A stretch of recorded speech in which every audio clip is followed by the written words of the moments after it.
ജീവിതത്തിൻ്റെ അർത്ഥം എന്താണെന്ന് നിങ്ങൾ എപ്പോഴെങ്കിലും ചിന്തിച്ചിട്ടുണ്ടോ? ജീവിതം എപ്രകാരമാണ് നമുക്ക് മുമ്പോട്ട് നല്ല രീതിക്ക് കൊണ്ടുപോകാൻ സാധിക്കുന്നതിനെക്കുറിച്ച് നിങ്ങൾ എപ്പോഴെങ്കിലും വിചാരിച്ചിട്ടുണ്ടോ? ജീവിതം ഒരിക്കലും തീരാത്ത യാത്രയാണെന്ന് കരുതുന്നവരുണ്ട്. ജീവിതം ഒരിക്കലും പ്രതീക്ഷകൾ നേടിയെടുക്കാൻ സാധിക്കാത്ത ലക്ഷ്യവുമല്ലെന്ന് വിചാരിക്കുന്ന വ്യക്തികളുമുണ്ട്. നമ്മൾ ലക്ഷ്യത്തിലെത്തുന്നത് ജീവിതത്തിൻ്റെ മുമ്പിലെ പ്രയത്നം കൊണ്ട് മാത്രമാണ്. എന്നാൽ ആ പ്രയത്നം ഉണ്ടെങ്കിലും നമ്മൾ ജീവിതത്തിൽ ലക്ഷ്യങ്ങളിൽ എത്തിച്ചേരാതിരിക്കുന്നതും അതും ജീവിതത്തിൻ്റെ തന്നെ ഒരു രഹസ്യമാണ്. ജീവിതം നമുക്കൊരിക്കലും മനസ്സിലാക്കാൻ കഴിയാത്ത അഗാധമായ സീമകൾക്കും പരിധികൾക്കും ഉള്ളിലാണ് നമ്മളെ സൃഷ്ടിച്ചിരിക്കുന്നത്. അതുകൊണ്ട് തന്നെ ജീവിതത്തിൻ്റെ പൊരുളെന്താണെന്ന് ശരിക്കും ആർക്കും വ്യക്തമാക്കാൻ സാധിക്കത്തില്ല. എന്നാൽ ജീവിതത്തിന് അർത്ഥമുണ്ട്. ജീവിതം എപ്പോഴും മഹത്തരമായ മൂല്യങ്ങൾക്കും തീവ്രമായ വിചാരങ്ങൾക്കും സ്പഷ്ടമായ കർമ്മങ്ങൾക്കും അടിസ്ഥാനപ്പെടുത്തിയിട്ടാണ് ജീവിതം മുമ്പോട്ട് പോകുന്നത്. ജീവിതം എപ്പോഴും നമുക്ക് ഒരുപോലെ കൊണ്ടുപോകാൻ ആർക്കും സാധിക്കത്തില്ല. ജീവിതത്തിലെ ദുഃഖങ്ങളുണ്ടാകും, സുഖങ്ങളുണ്ടാകും. ഇതെല്ലാം ജീവിതത്തിലെ പലപ്പോഴും വന്നു ചേരുന്ന മിത്രങ്ങളാണ്. നമുക്ക് ജീവിതത്തിലെ എപ്പം ലഭിക്കുമെന്നോ, എപ്പം നമുക്ക് എന്തൊക്കെ കാര്യങ്ങൾ നമ്മൾ നേടിയെടുക്കാൻ സാധിക്കുമെന്നോ, നമുക്ക് ജീവിതത്തിലെ പരിധികളോ പരിമിതികളോ ഉണ്ടെന്ന് കരുതിയാലും നമുക്ക് അതൊന്നും വ്യക്തമായിട്ട് ഒരിക്കലും കൊണ്ടുപോകാൻ സാധിക്കത്തില്ല. നമ്മളുടെ ജീവിതത്തിൽ പൂർണ്ണമായിട്ട് ഒന്നിനും ഒരു സ്ഥിരമായ ഒരു രൂപമോ ഒരു സ്ഥാനമോ ഒന്നും ഇല്ല. അത് ചിലപ്പോൾ നമുക്ക് സ്ഥിരമായിരിക്കാം, ചിലപ്പോൾ നമ്മൾ നേടിയെടുക്കുന്നതായിരിക്കും, നമ്മുടെ കഷ്ടപ്പാടുകൾ കൊണ്ട് നമ്മൾ കെട്ടിപ്പിടിക്കുന്നതായിരിക്കും. എന്നാലും നമ്മുടെ ജീവിതം എത്രത്തോളം മുമ്പോട്ട് പോകുന്നോ, നമ്മുടെ ജീവിതത്തിന് എന്ത് സംഭവിക്കുമെന്നോ നമുക്ക് ഒരിക്കലും ആർക്കും പ്രവചിക്കാൻ സാധിക്കത്തില്ല. ജീവിതത്തിലെ നമ്മൾ ചെയ്യുന്ന നന്മകളും നമ്മുടെ നല്ല പ്രവൃത്തികളുമാണ് നമ്മളെ വളരെയധികം കാലം ജീവിക്കാൻ ഈ ഭൂമിയിൽ അനുവദിക്കുന്നത്. നമ്മൾ പാപകർമ്മങ്ങളും ജീവിതത്തിലെ തെറ്റുകുറ്റങ്ങളും ചെയ്യുന്ന വ്യക്തികളാണെങ്കിൽ നമ്മുടെ ജീവിതം പകുതി വഴിയിൽ തന്നെ നശിച്ചു പോവുകയും നമ്മുടെ ജീവിതത്തിന് സമാധാനം നഷ്ടപ്പെടുകയും നമ്മുടെ ജീവിതത്തിലെ എന്തെന്നില്ലാത്ത ദുരിതങ്ങളും കഷ്ടതകളും കഠിനമായ ദുഃഖങ്ങളും സംഘർഷങ്ങളൊക്കെ നേരിടേണ്ടതായിട്ട് വരും.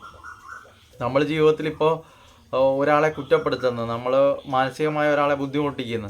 നമ്മളപ്പോൾ ആ ജീവിതത്തിൽ നമ്മൾക്ക് കിട്ടുന്ന ആ ചെറിയ ആനന്ദത്തിൻ്റെ ഇതുകൊണ്ട് ഒരു ചെറിയ സന്തോഷത്തിന് വേണ്ടി നമ്മൾ മറ്റുള്ളവരെ വിഷമിപ്പിക്കുന്നു, കരയിപ്പിക്കുന്നു, ദുഃഖിപ്പിക്കുന്നു. നമ്മളെന്തൊക്കെ ചെയ്യുന്നു, നമ്മൾ ദുഷ്ട പ്രവർത്തികളോ കഠിനമായ പ്രശ്നങ്ങളോ ഒക്കെ നമ്മൾ ഒരാളുടെ ജീവിതത്തിൽ ഉണ്ടാക്കാൻ വേണ്ടി നമ്മൾ ശ്രമിക്കാറുണ്ടാവും. എന്നാൽ നമുക്കതിനുള്ള തിരിച്ചടികളും വളരെയധികം ശക്തമായിട്ട് തന്നെ നേരിടേണ്ടതായിട്ടും വരുമെന്ന് ഒരിക്കലും ആരും ചിന്തിക്കാറില്ല. കാരണം നമ്മൾ വിചാരിക്കുന്ന നമ്മളെക്കാട്ടിലും ബുദ്ധിമാനായ ഒരു വ്യക്തി വേറെ ഉണ്ടാകത്തില്ല. നമ്മളിപ്പോൾ ഒരാൾക്ക് എന്തെങ്കിലും ചെയ്തു കഴിഞ്ഞാൽ നമ്മളത് പിടിച്ചു നിൽക്കും, നമുക്കതിനുള്ള കഴിവും കരുത്തും ഉണ്ടെന്ന് വിചാരിക്കുന്ന മൂഢന്മാരായ വ്യക്തികളും ഏൽഭ്യന്മാരായ ആൾക്കാരും ഈ സമൂഹത്തിലുണ്ട്. അവർക്ക് അപ്പം കിട്ടുന്ന ആ ഒരു സന്തോഷവും സുഖവും മാത്രമേ അവർ വിചാരിക്കാറുള്ളൂ. പിന്നെ എന്ത് സംഭവിക്കുമെന്ന് അവർ അതിനെക്കുറിച്ച് ചിന്തിച്ച് നോക്കത്തില്ല. എന്നാൽ ജീവിതം എന്ന് പറയുന്നത് ഒരു രഹസ്യമയമായ ഒരു യാത്രയാണ്. ആ യാത്രയിൽ നമുക്ക് എത്രത്തോളം മുമ്പോട്ട് പോകണമെന്നുള്ളത് നമ്മളുടെ ആ ഒരു വാഹനം മുമ്പോട്ട് പോകുന്നെങ്കിൽ ആ വാഹനത്തിന് മൈലേജ് ഉണ്ടെന്ന് വിചാരിച്ച് മാത്രം വണ്ടി ഒരുപാട് ദൂരം എത്തുകത്തില്ല. അതിനുള്ളിൽ നമ്മൾ ഇന്ധനവും നിറക്കണം. ആ ഇന്ധനം നിറച്ചത് കൊണ്ടും ആ വാഹനം പൂർണ്ണമായി യാത്ര തുടർന്നുകൊണ്ട് ലക്ഷ്യത്തിലെത്തിച്ചേരുവോ അല്ലെങ്കിൽ നമ്മുടെ യാത്ര സഫലമാക്കിക്കൊണ്ട് അത് നമ്മൾ വിചാരിക്കുന്നിടത്ത് എത്തണമെന്നുമില്ല. ആ വാഹനത്തിൻ്റെ പ്രവർത്തനങ്ങൾ ശരിയാകണം. ആ പ്രവർത്തനങ്ങൾ ശരിയായാലും ആ വാഹനം ശരിയായ ദിശയിൽ കൂടെ പോകണമെന്നില്ല. ആ വാഹനത്തിൻ്റെ ടയറോ അല്ലെങ്കിൽ മറ്റെന്തെങ്കിലും സാധനങ്ങളോ ഒക്കെ കംപ്ലൈൻറ്റ് വരാം. അപ്പോൾ നമുക്ക് യാത്രയിൽ തടസ്സങ്ങൾ നേരിടാൻ സാധിക്കും. ചിലപ്പോൾ ഒരു അപകടത്തിലൂടെയാണെങ്കിലും ആ യാത്രയെ തടസ്സപ്പെടുത്താൻ സാധിക്കും. അങ്ങനെയാണ് നമ്മുടെ ജീവിതം മുമ്പോട്ട് പോകുന്നത്. നമുക്ക് ഒരിക്കലും ഒരു കാര്യത്തിൽ ഒരു നിയന്ത്രണവും ഉണ്ടാകത്തില്ല. നമ്മൾ വിചാരിക്കും നമ്മുടെ കൈകളിലെല്ലാം ഒതുങ്ങും, നമുക്ക് എന്ത് വേണേലും ചെയ്യാം, നമുക്ക് എന്ത് സാധിക്കും എന്ന അഹങ്കാരത്തോടെ ജീവിക്കുന്ന അനേകം വ്യക്തികൾ നമ്മുടെ ഈ സമൂഹത്തിൽ തന്നെ ജീവിക്കുന്നുണ്ട്, നമ്മുടെ ചുറ്റുപാടിൽ തന്നെ. എന്നാൽ അവരറിയുന്നില്ല, അവർ എന്തെല്ലാം നേടിയെടുത്താലും എന്തൊക്കെ വെട്ടിപ്പിടിച്ച് സ്വന്താക്കി എത്ര തന്നെ ധനവും സമ്പാദ്യവും ഉണ്ടെന്ന് വിചാരിച്ചാലും എല്ലാം നിയന്ത്രിക്കുന്ന ഒരാളെന്ന് പറയുന്നത് ദൈവമാണ്. ദൈവത്തിൻ്റെ കൈകളിലാണ് എല്ലാ വ്യക്തികളുടെയും ജീവനും എല്ലാം ഇരിക്കുന്നത്. അതുകൊണ്ട് തന്നെ ദൈവത്തിന് പൂർണ്ണമായിട്ടൊരു പരിധിവരെ ഈ ഭൂമിയിലെ ജീവിക്കുന്ന ഓരോ മനുഷ്യൻ്റെ മേലും നിയന്ത്രണങ്ങളുണ്ട്. അതുകൊണ്ട് ദൈവം വിചാരിച്ചാൽ എപ്പം ആർക്കും എന്തും സംഭവിക്കാം. ജീവിതത്തിലെ പെട്ടെന്ന് തന്നെ ഒരാളുടെ ജീവിതത്തെ മാറ്റിമറിക്കാനും ഒരാളുടെ ജീവിതത്തെ പെട്ടെന്ന് തന്നെ ദുരിതാന്തകാരത്തിലേക്ക് തള്ളിവിടാനും ദൈവത്തിന് മാത്രമേ കഴിയത്തുള്ളൂ. ദൈവം തീരുമാനിക്കുന്ന പോലെയാണ് ഈ ഭൂമിയിലെല്ലാം സംഭവിക്കുന്നത്. പക്ഷേ മനുഷ്യർ വിചാരിക്കുന്നത് ഞാൻ വിചാരിക്കുന്ന പോലെയാണ് എല്ലാം സൃഷ്ടിയിൽ സംഭവിക്കുന്നത്, എനിക്ക് ഉള്ള കഴിവും കഴുത്തും മറ്റൊരുത്തനില്ല എന്ന് അഹങ്കരിക്കുന്ന വ്യക്തികളും നമ്മുടെ സമൂഹത്തിലുണ്ട്. എന്നാൽ അവർക്ക് ജീവിതത്തിൽ ഒരിക്കലും പിടിച്ചു നിൽക്കാൻ കഴിയത്തില്ല ചില സന്ദർഭങ്ങൾ വരുമ്പം. ജീവിതം അതുകൊണ്ട് തന്നെയാണ് ഞാൻ പറഞ്ഞത്, ജീവിതം എപ്പോഴും ഒരു ശരിയായ ദിശയിൽ കൂടെ സഞ്ചരിക്കണമെന്ന് ഒരിക്കലും ആർക്കും അവകാശപ്പെടാനോ അല്ലെങ്കിൽ ആ ദിശയിലൂടെ പോയി നമ്മുടെ ജീവിതം സന്തോഷകരമായി മാറുമെന്നോ ആർക്കും ഒരിക്കലും പറയാൻ പറ്റത്തില്ല. കാരണം ജീവിതത്തിന് എപ്പോഴും ഒരൊറ്റ ദിശയേ ഉള്ളൂ. ആ ദിശ എന്ന് പറയുന്നത് വെളിച്ചം പോലെ ദൈർഘ്യമായ ദൂരത്തിലേക്ക് പോകുന്ന സത്യത്തിൻ്റെ പാതയാണ്. ആ പാതയെ തിരഞ്ഞ് കണ്ടെത്തി പോകുന്നവർക്ക് മാത്രമേ നന്മയുടെ വെളിച്ചത്തെ ദർശിക്കുവാനും ആ വഴിയെ സഞ്ചരിക്കുവാനും ജീവിതത്തിലെ തടസ്സങ്ങളെ നേരിട്ടുകൊണ്ട് മുമ്പോട്ട് പോകുവാനും സാധിക്കത്തുള്ളൂ. അപ്പോൾ നിങ്ങൾ വിചാരിക്കും, ഈ ജീവിതത്തിൽ എല്ലാവരും സത്യം ചെയ്തുകൊണ്ടാണോ മുമ്പോട്ട് പോകുന്നത്, അല്ലെങ്കിൽ ധർമ്മം പരിപാലിക്കുന്നുണ്ടോ, ധർമ്മത്തിന് എന്ത് മഹത്താണ് മറ്റു വ്യക്തികൾ കൊടുക്കുന്നതെന്നാണ് നിങ്ങൾ ചിന്തിക്കുന്നത്. എന്നാൽ ഓരോ വ്യക്തികളുടെയും അവനവൻ്റെ കർമ്മങ്ങളിലെ എന്തെങ്കിലും ശരികളും തെറ്റുകളും ഉണ്ട്. ആ ശരികൾ അവർ ചെയ്ത ഏതെങ്കിലും ഒരു ശരി അവരുടെ ഉയർച്ചയ്ക്ക് കാരണമായി തീരുകയും അവരുടെ നന്മയ്ക്ക് അത് വളരെയധികം മഹത്തരമായി മാറുകയും ചെയ്യും. അതുകൊണ്ട് തന്നെ ജീവിതത്തിൽ നമ്മൾ ശരികൾ ചെയ്യുമ്പോൾ ശരികളും തെറ്റുകളും ചെയ്യുന്ന വ്യക്തികളുണ്ട്. തെറ്റുകൾ ചെയ്യുന്ന വ്യക്തികൾക്ക് ഒരിക്കലും മനസ്സിലാകത്തില്ല അവൻ്റെ തെറ്റുകൾ എത്രത്തോളം കൂടിക്കൊണ്ടിരിക്കുകയാണെന്ന്. തെറ്റുകൾക്കൊരു പരിധിയുണ്ട്. ആ പരിധികൾ ലംഘിച്ചു കഴിഞ്ഞാൽ ഈ ലോകത്തെ നിയന്ത്രിക്കുന്ന സർവശക്തനായ മഹാദേവൻ്റെ ആ തൃക്കണ്ണുകൾ തുറന്നു കഴിഞ്ഞാൽ ഈ ലോകത്തിൽ അനീതിയും അധർമ്മവും ചെയ്യുന്ന വ്യക്തികൾ ഒരു നിമിഷം കൊണ്ട് തന്നെ ഭസ്മമായി പോകും. അത്രക്ക് ശക്തനായ ദൈവമാണ് മഹാദേവൻ. അതുകൊണ്ട് തന്നെ മഹാദേവൻ ഈ ജീവിതത്തിൽ എല്ലാ വ്യക്തികളെയും നിയന്ത്രിക്കുന്ന ഒരു ദൈവം കൂടിയാണ്. അദ്ദേഹത്തിൻ്റെ മഹാദേവൻ എന്ന് പറയുന്ന ആ ഒരു ശക്തി, ആ ഒരു ദൈവത്തിൻ്റെ ചൈതന്യം നമുക്ക് മനസ്സിലാക്കാൻ സാധിക്കുന്നതെന്ന് പറഞ്ഞു കഴിഞ്ഞാൽ നമ്മൾ നമ്മുടെ ജീവിതം നല്ല രീതിക്ക് കൊണ്ടുപോകുമ്പോൾ നമുക്ക് ഇപ്പം ലോകത്തിലെല്ലാവരും ശരി ചെയ്യുന്നവരില്ല, എത്ര തെറ്റുകൾ ചെയ്യുന്നവരും ഇല്ല, രണ്ടും ഒരുപോലെ തന്നെയാണ്. എന്നാൽ എല്ലാവരുടെ ഉള്ളിലും തെറ്റുകളും ഉണ്ട്, ശരികളും ഉണ്ട്. ശരികളാൽ മുമ്പോട്ട് വഴികൾ തേടി പോകുന്ന വ്യക്തികൾ എപ്പോഴും അവരുടെ ലക്ഷ്യങ്ങൾ അവരുടെ മനസ്സിൽ കാണുകയില്ല. അവരുടെ ലക്ഷ്യം അവർക്ക് ദൈവമാണ് കാണിച്ചു കൊടുക്കുന്നത്. ആ പാതയിലൂടെ അവർ നയിക്കപ്പെടുകയാണ് ചെയ്യുന്നത്. അങ്ങനെയുള്ള വ്യക്തികളുടെ ലക്ഷ്യങ്ങൾ മാത്രമാണ് എപ്പോഴും പൂർണ്ണമാകുന്നത്. നമ്മൾ ഒരു ലക്ഷ്യം വിചാരിച്ചുകൊണ്ട് ആ ലക്ഷ്യത്തിലെത്താൻ വേണ്ടിയിട്ട് നമ്മൾ ചതിവും വഞ്ചനയും കാണിച്ചുകൊണ്ട് മുമ്പോട്ട് പോകുന്ന വ്യക്തികളാണെങ്കിൽ ജീവിതത്തിൽ അവർക്ക് മുമ്പോട്ട് പോകുമ്പോൾ പരാജയങ്ങൾ നേരിടേണ്ടതായിട്ട് വരും. കടുത്ത സംഘർഷങ്ങളും പല പ്രശ്നങ്ങളും ജീവിതത്തിൽ പരിധികളില്ലാതെ നമ്മളെ അലട്ടിക്കൊണ്ടിരിക്കും. അങ്ങനെയുള്ള പ്രശ്നങ്ങളും ദുരിതങ്ങളും നമുക്ക് ജീവിതത്തിൽ തരണം ചെയ്യേണ്ടതായിട്ട് വരും. ആ കഷ്ടതകളെ മറികടക്കാൻ ചിലപ്പോൾ നമുക്ക് സാധിച്ചെന്ന് വരത്തില്ല. അതുകൊണ്ട് നമ്മളെപ്പോഴും ജീവിതത്തിൽ ശരികൾ അധികം ചെയ്തില്ലെങ്കിലും ജീവിതത്തിൽ എന്തെങ്കിലും ചെറിയ കാര്യങ്ങളെങ്കിലും ജീവിതത്തിൽ ചെയ്യാൻ പറ്റുന്ന കാര്യങ്ങൾ, നമ്മളെ കൊണ്ട് ചെയ്യാൻ കഴിയുന്ന കാര്യങ്ങൾ ചെയ്യുക. എന്ന് വെച്ച് കഴിഞ്ഞാൽ ഒരാളെ ദ്രോഹിക്കാതെ, ഒരാളുടെ മനസ്സിൽ വിഷമങ്ങൾ വരുത്താതെ, ജീവിതത്തിൽ ഒരാൾക്ക് തടസ്സങ്ങൾ ഉണ്ടാക്കാതെ നമുക്ക് മുമ്പോട്ട് പോകാൻ സാധിക്കും. അങ്ങനെ നമ്മൾ മുമ്പോട്ട് പോയി കഴിഞ്ഞാൽ നമ്മുടെ ജീവിതത്തിൽ കഷ്ടതകളും സംഘർഷങ്ങളും നേരിടേണ്ടതായിട്ട് വരത്തില്ല. നമ്മളത് ലംഘിച്ചു കഴിഞ്ഞാൽ, നമ്മുടെ പരിധികളെ ലംഘിച്ചു കഴിഞ്ഞാൽ നമുക്ക് വരുന്നത് വിനാശമായിരിക്കും. ആ വിനാശത്തെ ഒരിക്കലും ഒരു മനുഷ്യനെ കൊണ്ട് തടുക്കാനോ തടഞ്ഞു നിർത്താനോ സാധിക്കത്തില്ല. പ്രകൃതി ദുരന്തങ്ങൾ വരെ സംഭവിക്കുന്നത് അങ്ങനെയുള്ള സാഹചര്യങ്ങൾ കൂടുമ്പോൾ മാത്രമാണ്.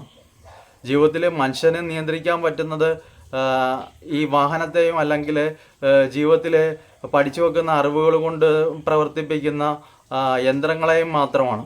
പക്ഷേ നമുക്ക് നിയന്ത്രിക്കാൻ കഴിയാത്ത കാര്യങ്ങളാണ് വായു, ജലം, സൂര്യൻ്റെ അഗ്നി, താപം, കാറ്റ്. ഇതിനെ ഒന്നും മനുഷ്യന് ഒരിക്കലും നിയന്ത്രിക്കാനോ അതിനെ പരിധിക്കുള്ളിൽ ആക്കാനോ സാധിക്കത്തില്ല. ഭൂമി സമ്പൂർണ്ണമായിട്ട് നശിക്കുന്ന സമയം വരുന്നത് എപ്പോഴാണെന്ന് ആർക്കും ഒരിക്കലും പറയാനൊക്കത്തില്ല. കാരണം ലോകത്തിൽ പാപങ്ങൾ വർദ്ധിക്കുമ്പം ലോകത്തിലെ ആളുകൾ അവരുടെ മനസ്സിലെ വൈരാഗ്യങ്ങൾ കൂട്ടി ശത്രുതയും വൈരാഗ്യവും പ്രവർത്തിച്ചു തുടങ്ങുമ്പോൾ, ബന്ധങ്ങളെ പോലും മറന്നു തുടങ്ങുമ്പോൾ, അപ്പോഴാണ് ദൈവത്തിൻ്റെ ആ ഒരു തൃക്കണ്ണ് തുറക്കപ്പെടുക. ആ ഒരു നിമിഷത്തെ ഒരിക്കലും ഒരാൾക്കും തടഞ്ഞു നിർത്താൻ സാധിക്കത്തില്ല. ആ ഒരു അവസരം വരാതെ നമുക്ക് മുമ്പോട്ട് പോകണമെന്ന് ആഗ്രഹിക്കുന്ന വ്യക്തികളാണെങ്കിൽ നിങ്ങൾ ജീവിതത്തിൽ എപ്പോഴും നന്മ നിറക്കുന്ന കാര്യങ്ങൾ പ്രവർത്തിക്കുക. ഒരു ദീപം ഒരാളെ കൊണ്ട് തെളിയിക്കാൻ സാധിക്കുന്നു. അത് അയാൾക്ക് വെളിച്ചം കിട്ടുമെന്ന് മാത്രം കരുതിക്കൊണ്ട് തെളിയിക്കുകയാണെങ്കിൽ ആ ദീപത്തിന് അയാൾക്ക് വെളിച്ചമാകാൻ മാത്രമേ സാധിക്കത്തുള്ളൂ. അല്ലാതെ അയാൾക്ക് പോകാനുള്ള വഴിയിലെ തടസ്സങ്ങളെ മാറ്റിക്കൊടുക്കാൻ ഒരിക്കലും സാധിക്കത്തില്ല. അങ്ങനെ സാധിക്കണമെങ്കിൽ നമ്മൾ വെളിച്ചം തെളിയിക്കുന്ന സമയത്ത് മറ്റൊരാൾക്ക് അന്ധകാരത്തിൽ നിന്ന് വഴിമാറി അയാളെ വെളിച്ചത്തിലേക്ക് കൊണ്ടുപോകാൻ നമ്മളെ കൊണ്ട് സാധിക്കും. ആ ഒരു വ്യക്തിക്ക് അറിവ് പകർന്നു കൊടുക്കാൻ എന്നെക്കൊണ്ട് സാധിക്കും എന്ന് നമുക്ക് ഒരു വിശ്വാസത്തോടെ തെളിയിക്കുന്ന ദീപത്തിനാണ് യഥാർത്ഥത്തിൽ മൂല്യമുണ്ടാകുക. ആ ദീപത്തിന് ഒരിക്കലും അയാളെ ഇരുട്ടിലേക്ക് നയിക്കാനോ അല്ലെങ്കിൽ അയാളുടെ ജീവിതത്തെ ഒരിക്കലും അന്ധകാരത്തിലാക്കാനോ സാധിക്കുകയില്ല. അതുകൊണ്ട് തന്നെ ആ ദീപം അയാൾക്ക് പ്രകാശമായി ഈ സമ്പൂർണ്ണ ഭൂമിയിലും അന്ധകാരത്തെ മറച്ചുകൊണ്ട് വെളിച്ചത്തിൻ്റെ യഥാർത്ഥമായ ആ അറിവ് പകർന്ന് കൊടുക്കുവാൻ വേണ്ടി അവനെ പ്രാപ്തനാക്കുകയാണ് ചെയ്യുന്നത്. അതുകൊണ്ട് നിങ്ങളെപ്പോഴും ജീവിതത്തിൻ്റെ തത്വങ്ങളെ പഠിക്കുക. പുസ്തകങ്ങളിൽ നിന്ന് കിട്ടുന്ന അറിവുകൾ പരിമിതികൾക്കുള്ളിൽ മാത്രമേ നമ്മെ ബോധവാനാക്കുകയുള്ളൂ. പുസ്തകങ്ങളിൽ നിന്ന് പഠിക്കാൻ സാധിക്കും. ബുദ്ധിയുള്ളൊരു വ്യക്തിക്ക് പുസ്തകങ്ങൾ ഗ്രഹിക്കാൻ വളരെ എളുപ്പമാണ്. എന്നാൽ ബുദ്ധി കുറഞ്ഞ ഒരു പരിമിതികൾക്ക് ബുദ്ധി അധികം ഇല്ലെന്ന് വിചാരിക്കുന്ന ഒരു വ്യക്തിക്ക് അവൻ്റെ വീക്ഷണങ്ങളിലൂടെയും അവൻ്റെ ജീവിതാനുഭവങ്ങളിലൂടെയും അവന് ലഭിക്കുന്ന മനസ്സിൽ നിറയുന്ന സംഘർഷങ്ങളെ പൊരുതാനുള്ള ശക്തി വർദ്ധിക്കുന്നത് കൊണ്ട് അവനിൽ നിറയുന്ന ദൈവചൈതന്യങ്ങളിലൂടെയും അവൻ അറിവിൻ്റെ അഗാധമായ വെളിച്ചത്തെ പ്രാപ്തമാക്കാനുള്ള ശേഷി ലഭിക്കുകയാണ്. അതവൻ്റെ മൂല്യമായി തീരുമ്പോഴത്തേക്ക് അവന് ജീവിതത്തിലെ ഏതൊരു കാര്യത്തെയും മനസ്സിലാക്കുവാനും അതിൻ്റെ അർത്ഥത്തെ ഗ്രഹിക്കുവാനും സാധിക്കും. സമ്പൂർണമായൊരു അറിവെന്ന് പറയുന്നത് ജീവിതത്തിൽ ആർക്കും ഒരിക്കലും നേടിയെടുക്കാൻ സാധിക്കുകയില്ല എന്നതാണ് സത്യം. എന്നാൽ ആ അറിവ് സാഗരത്തിൻ്റെ ജലം പോലെയാണ്. ആ ജലത്തിനുള്ളിൽ നമുക്ക് എത്രത്തോളം ഉള്ളിലേക്ക് പോകുന്നോ അത്രത്തോളം അതിൻ്റെ ആഴം വർദ്ധിച്ചുകൊണ്ടേയിരിക്കുകയാണ്. അതുകൊണ്ട് തന്നെ ആ ജലത്തെ ഒരിക്കലും പൂർണ്ണമായി നമുക്ക് നമ്മുടെ കൈകളിൽ നിറക്കാനോ അല്ലെങ്കിൽ നമുക്ക് ഒരിക്കലും അതിനെ പൂർണ്ണമായി കൊണ്ടുപോകാനോ സാധിക്കുകയില്ല. എന്നാൽ നമ്മുടെ മനസ്സിൽ ദൈവത്തിൻ്റെ ശക്തി ഉണ്ടെങ്കിൽ, ദൈവത്തെ വിശ്വസിക്കുന്ന ഒരാളാണെങ്കിൽ തീർച്ചയായും അവന് ഈ ഭൂമിയിലെ സമ്പൂർണ്ണമായ അറിവും പൂർണ്ണമായി പ്രാപ്തമാക്കുവാനുള്ള ശേഷി ലഭിക്കുന്നതാണ്. ആ ഒരു വെളിച്ചത്തെ ഉൾക്കൊള്ളാൻ വേണ്ടി നിങ്ങൾ ശ്രമിക്കുക. അപ്പോൾ ജീവിതത്തിൽ എല്ലാവർക്കും പരിപൂർണമായ ജീവിതത്തിൻ്റെ തത്വങ്ങളെ മനസ്സിലാക്കാനുള്ള പ്രാപ്തി ലഭിക്കുന്നതായിരിക്കും. അപ്പോൾ കൂട്ടുകാരെ, ഞാൻ ഇത്രയും പറയുന്നുള്ളൂ. നിങ്ങൾക്ക് ഇതിൽ നിന്ന് എന്തെങ്കിലും മനസ്സിലായിട്ടുണ്ടെങ്കിൽ ജീവിതത്തിലെ ശരിതെറ്റുകൾ എന്തെന്ന് മനസ്സിലാക്കി അതിനെ തിരുത്തി മുമ്പോട്ട് പോകാൻ ശ്രമിക്കുക. തെറ്റുകളില്ലാത്ത വ്യക്തികളില്ല. തെറ്റുകൾ സംഭവിക്കാം, എന്നാൽ അത് തിരുത്തി പശ്ചാത്തപിക്കുന്നവന് മാത്രമേ ജീവിതത്തിൽ മുമ്പോട്ട് ശരികളെ മനസ്സിലാക്കാൻ സാധിക്കത്തുള്ളൂ. അപ്പോൾ ഞാൻ പറഞ്ഞ ശരിയാണെന്ന് തോന്നുന്നുണ്ടെങ്കിൽ മാത്രം ലൈക്ക് അടിക്കുക, അല്ലെങ്കിൽ ബാഡ് കമൻ്റ് അയച്ച് നിങ്ങൾക്ക് മാനസികമായി സന്തോഷിക്കുക. ടാറ്റാ.